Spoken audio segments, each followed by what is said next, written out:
NASA 557, contact tower 128.15. Caution, caution. Manual, fuel, manual, fuel.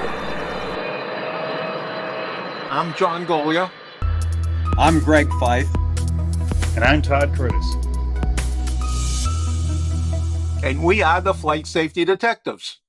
Between us, we have over a century of aviation accident investigation and safety experience to draw on as we discuss issues that affect all of us. So we are qualified to share our perspectives on accidents and incidents and what can be learned from them for the future. We're proud to say that we have two sponsors that really relate to the topic of aviation safety: the Professional Aviation Maintenance Association, or PAMA, and Avemco Insurance. Later on in the show, we'll tell you how you can get a 5% discount on your insurance just for listening to the show. We don't just dissect the official reports. In every episode, we identify safety issues and take the mystery out of accident investigations. So maybe pilots and their planes can have safer flights ahead.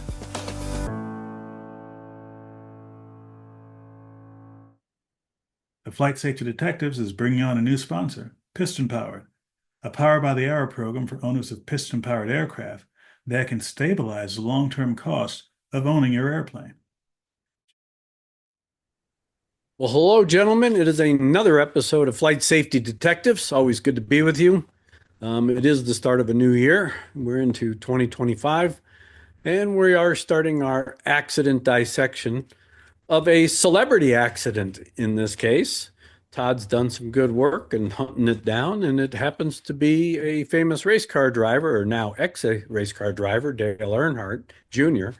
And this was one of those accidents, gentlemen, that you have two professional pilots, and not only are they supposed to be professional pilots, one is the director of flight operations for this particular operation, and you have two pilots trying to make decisions at the very last minutes of this flight that should have been made well before they ever got into this situation. And I'm going to let Todd describe this very short 18-minute flight before we get into talking about the shoulds and the shouldn'ts of what took place.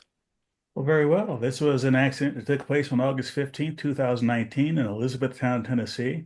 This was a Citation Latitude, which had on board Dale Earnhardt and apparently his wife and child and a dog, as well as two pilots.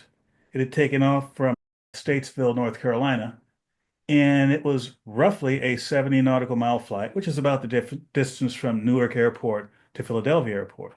Relatively short distance as jets fly, because it was less than a 20-minute flight from takeoff to landing. And the landing was problematic. The aircraft was in an unstabilized approach, landed fairly hard, bounced several times, and after the third bounce, on the final touchdown, the fourth touchdown on the runway, right main landing gear collapsed. The aircraft slid off the runway, ran across a ditch, ran through a chain link fence, and caught fire.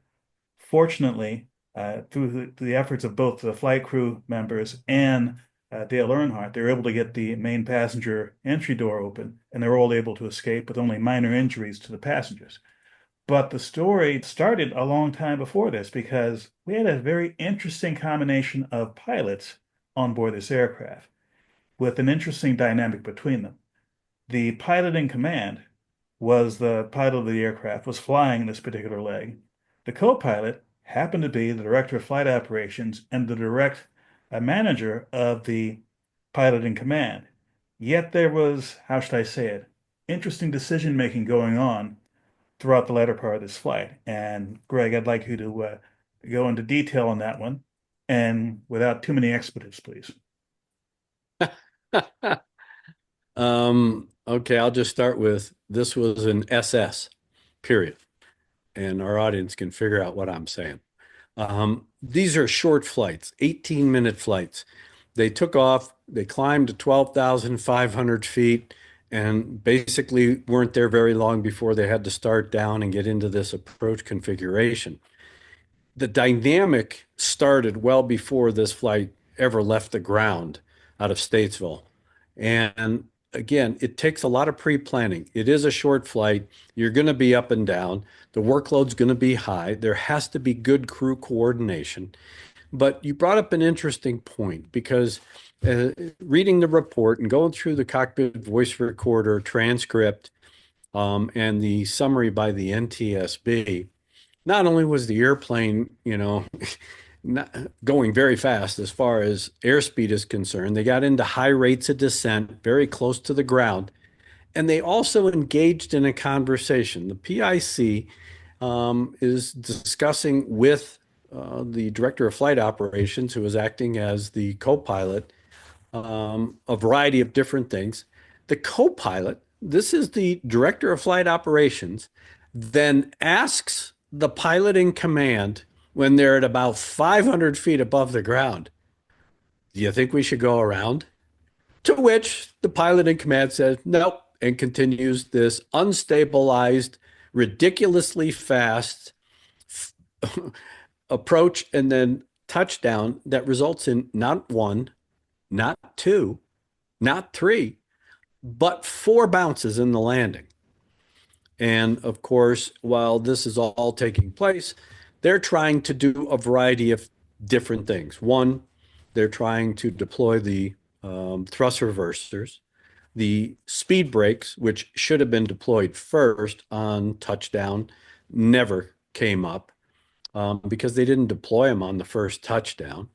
And then when they did decide that maybe they should try to execute a go around, they were in between the bounce oscillations. So, of course, weight off wheels, the airplane's now thinking, well, wait a minute here. Yeah, we're airborne, but the thrust reversers aren't stowed. And we're not going anywhere because the pilot tried to advance the throttles for the go around. And the airplane said, no, the thrust reversers aren't stowed. So I'm going to not allow you to fly the airplane. Of course, the airplane comes back down to the runway and bad things start to happen so that they've lost control. And as Todd said, the airplane goes sliding off the runway through a chain link fence, rolls on its side, catches fire. The sad thing is that the airplane, the way it rolled to the left when it came to rest, which prevented the opening of the main entrance door. It was basically cracked if you look at photographs, and we'll have those on the website. But when you look at the door, they couldn't get the door open more than maybe 12 inches, 13 inches. So it wasn't usable for the evacuation. Now, there was discussion in the NTSB report about trying to use the emergency exit in the aft right side just ahead of the right engine.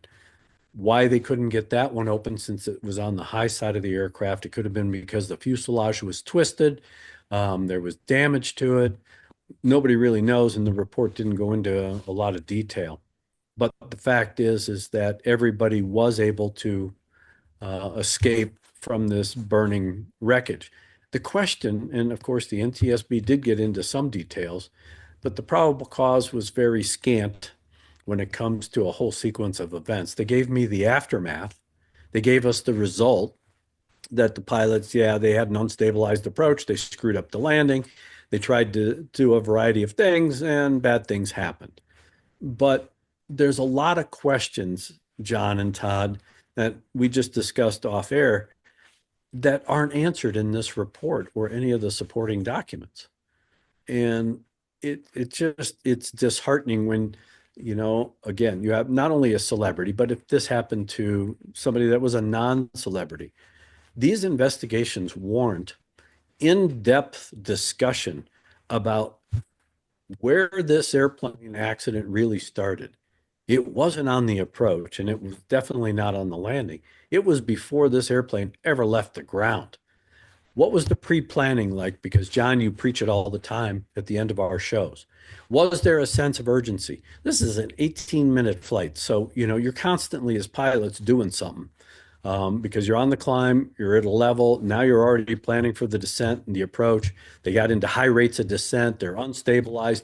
The question is, why didn't they follow not only their in-house procedures, but why didn't they follow the procedures in the flight manual? And oh, by the way, why didn't they follow any of the procedures that they were trained to follow? for flying this type of aircraft? I mean, there's a lot of questions that don't seem to have answers in this particular report. And one of the things about this flight, it was a short flight. However, it was the first planned leg of the day. They were going to drop off one passenger, presumably Dale Earnhardt Jr., and then go on forward to San Antonio. But it was a visual approach into the first airport.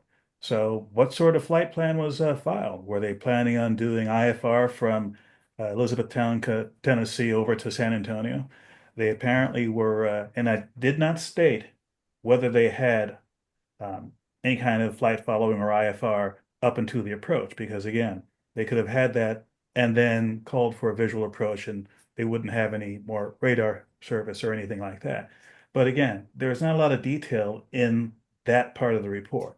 So it'd be interesting to see what kind of specific planning they had for those two flight legs. You know, the other thing is this was an uncontrolled airport. They're landing on a short runway. They were diving and driving. It was obvious from when you look at all the data that the board put together. They married it up with the cockpit voice recorder. And again, you can see that these guys are trying to salvage a very bad situation that should have been abandoned well before this airplane ever got below 2,000 feet. And And another thing in the public docket, there was an analysis from the manufacturer of the flight data recorder, not only of this flight, but of a flight several months before, taken by the exact same aircraft on the exact same route. And we'll be putting on the video version of this a graphic from that report that shows the white line, which is the flight of the accident aircraft, and a blue line, which was the same aircraft 4 months before. And you don't have to be an expert to see that there was a very, very, very different flight profile. And it's obvious they had to lose a whole lot more altitude in the final phases of flight versus the non-accident flight. So it begs the question, was the same crew flying on that previous flight? Or for that matter, had this same crew even flown together before or flown together into this particular airport? Those are great questions. They were not answered. and one of the and I'm going to solicit an answer from you, John. There was a great quote in the report when the NTSB interviewed the co-pilot and was asked about the fact that he had the director of operations, basically his boss, sitting in the right seat.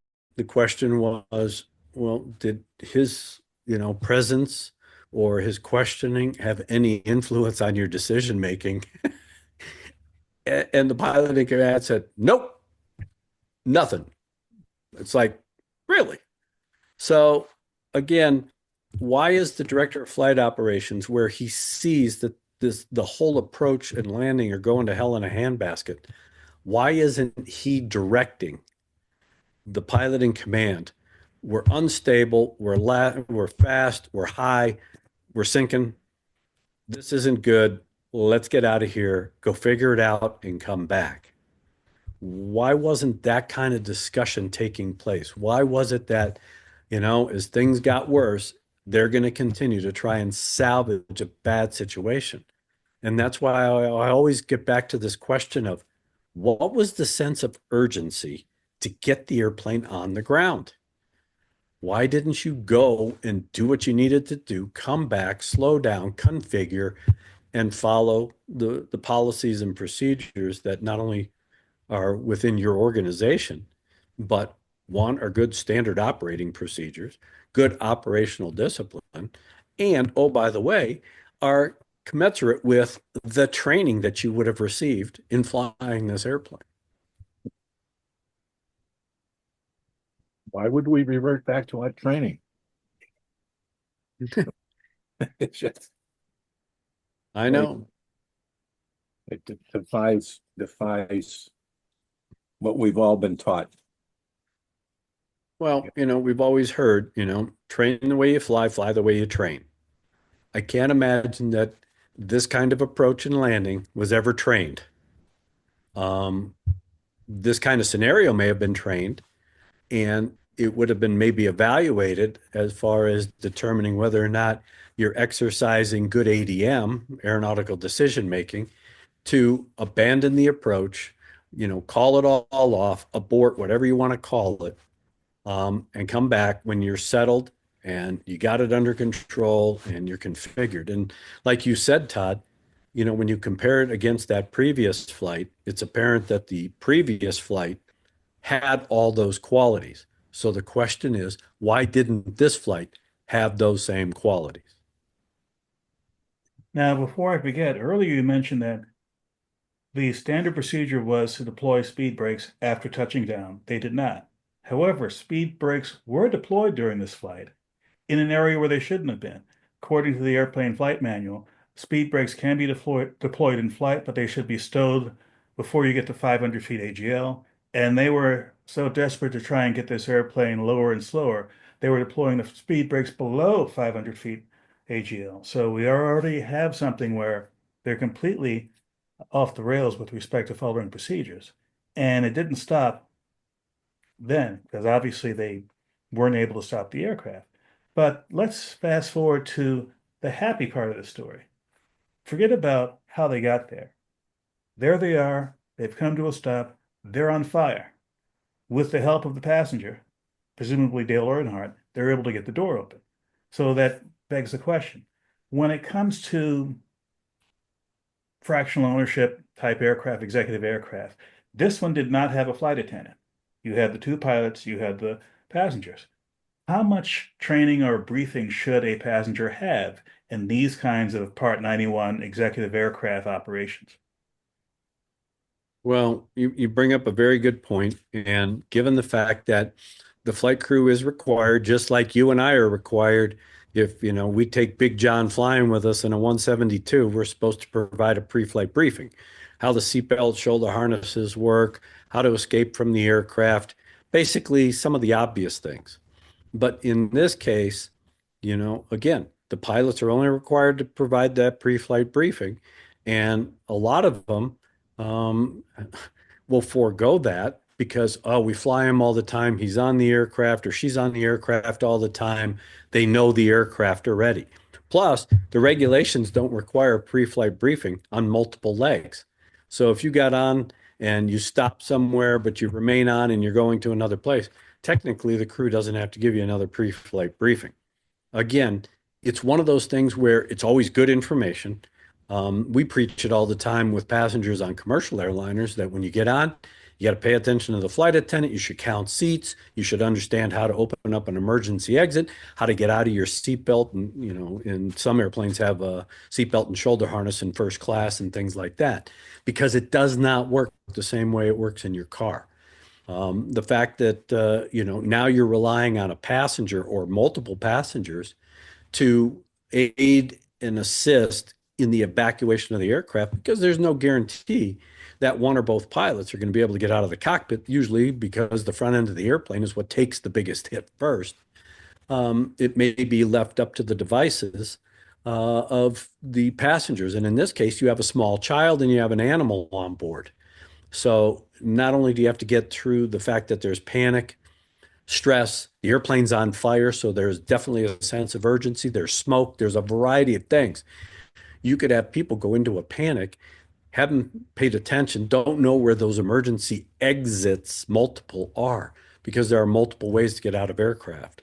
So again, you bring up a good point, and the question is, should there be more of a requirement that if you're flying a complex aircraft or a larger aircraft, that the briefing to passengers, since there isn't a flight attendant, does it need to be more thorough, more in-depth, to the point where you go back or you're talking about, have a passenger actually identify, there's exit one, there's exit two.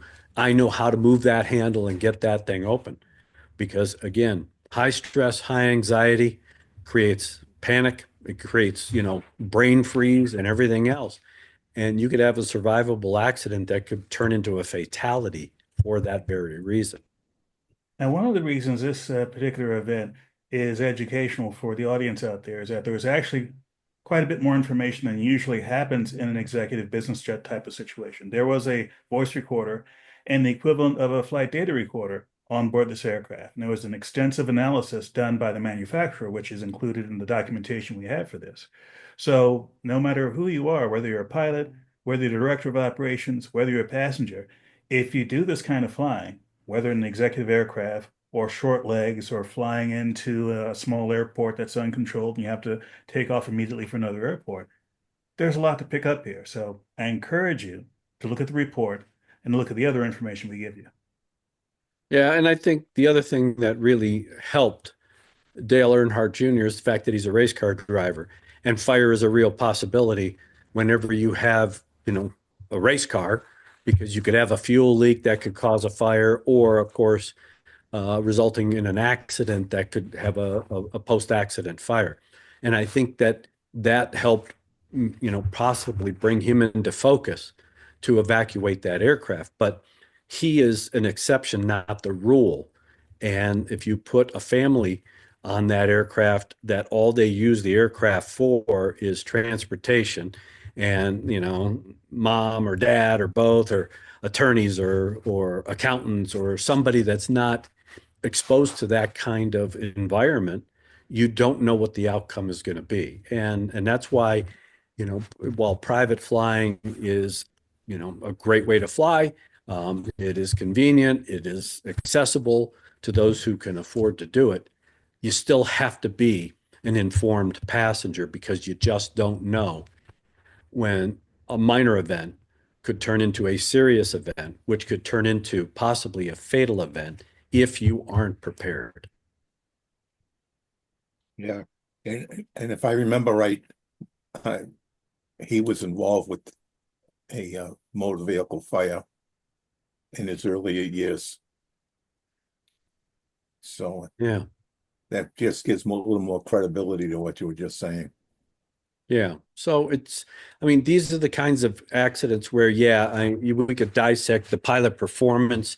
There were a lot of questions that I would have asked this crew in a post-accident interview that, again, I don't recall seeing it in the docket. Todd, do you? No, other than what was in the final report, I didn't see anything extensive from the pilots in the document. Because, how well prepared were they? We saw a similar type accident years ago involving a Gulfstream 3, where you had the director of flight operations flying with the chief pilot, shooting an approach going into Houston to go pick up ex-President Bush Sr. And they ended up crashing that airplane, and both pilots were killed.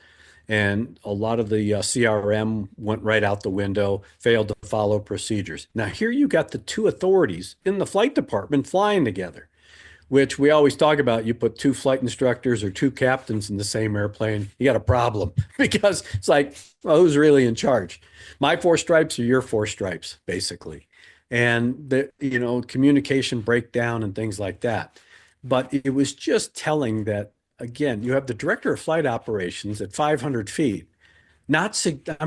just asking a question rather than making basically a decision that said, we're going around. And if the pilot in command failed to do that, then the right seat pilot, the director of flight operations, should have been in a position to push the power up, take control of the aircraft, and take affirmative action, rather than letting a bad situation get worse. And like you were talking about, you pop those speed brakes at less than 500 feet, your sink rate goes up. Well, guess what? This airplane bounced 4 times. How do you think it bounced 4 times? Because the sink rate was real high. So, they hit the ground hard. These are the little things. It's not big things, but it's all of these little things that add up to culminate in a very bad situation that was totally avoidable, again, well before this airplane ever took off, but even at 2,000 feet above the ground, when things weren't looking as they should, and you weren't meeting your performance profile or your performance milestones. And, nobody took any positive corrective action. They were just trying to salvage a bad situation. So, Yeah, at what point, and when you're bouncing that hard, the initial bounce had to be pretty hard for it to continue on for 3 or 4 times. I mean, at what point do you give up with that? He's still got his speed up. Yeah. He could have initiated a go around after the second bounce. Yeah, and again, but again, it's all about configuration because the ground spoilers or the flight spoilers did come up at some point. The engines were in a reverse thrust phase, even if they were translating open or closed. So now you have an improperly configured airplane for flight, and now you're just basically a passenger hanging on, hoping for the best because you don't have any real control. And the board talks about it in the probable cause that the pilots lost control of this aircraft. Was that in flight or on the ground? Well, it's obvious it was on the ground, but it was also in flight as well. What were they thinking? Yeah. Well, and again, you put people in peril, or at least in a position of peril, including yourself.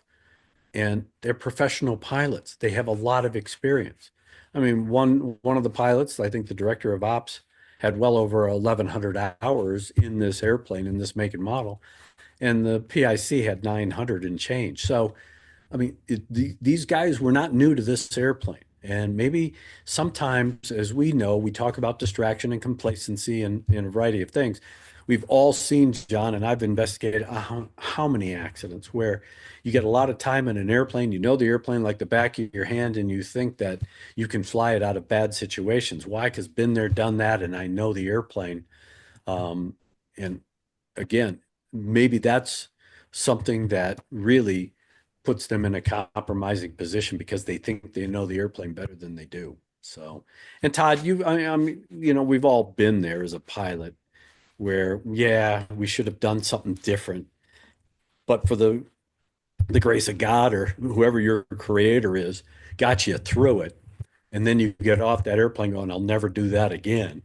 you know, you can't say that about these kinds of events. You got two professional pilots that no one wanted to make an affirmative decision to, abandon the approach and do the right thing.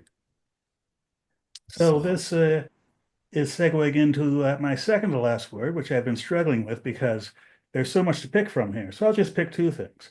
One is what you mentioned before, complacency. These are two senior pilots, one of them a management pilot, yet somehow or another they made rookie-type mistakes and almost cost the lives of everyone on board. On the other hand, you had the passengers who, one or more of them, probably working together, they were able to deal with a surprise of a situation, potentially traumatic situation, which they worked their way out of. And they were working in concert with the flight crew to escape that aircraft. So, hats off to them for doing their part. So we all have a part to play, no matter what kind of plane you're flying in, even if you're a passenger. Yep. And John, with that, we will leave you with our last word. Well, I'm going to deviate a little bit from my normal last word because here we have a chartered flight, and these people the pilots are commercially rated pilots. They're actually the public expects the same kind of behavior from pilots at that level as they do with commercial aviation pilots.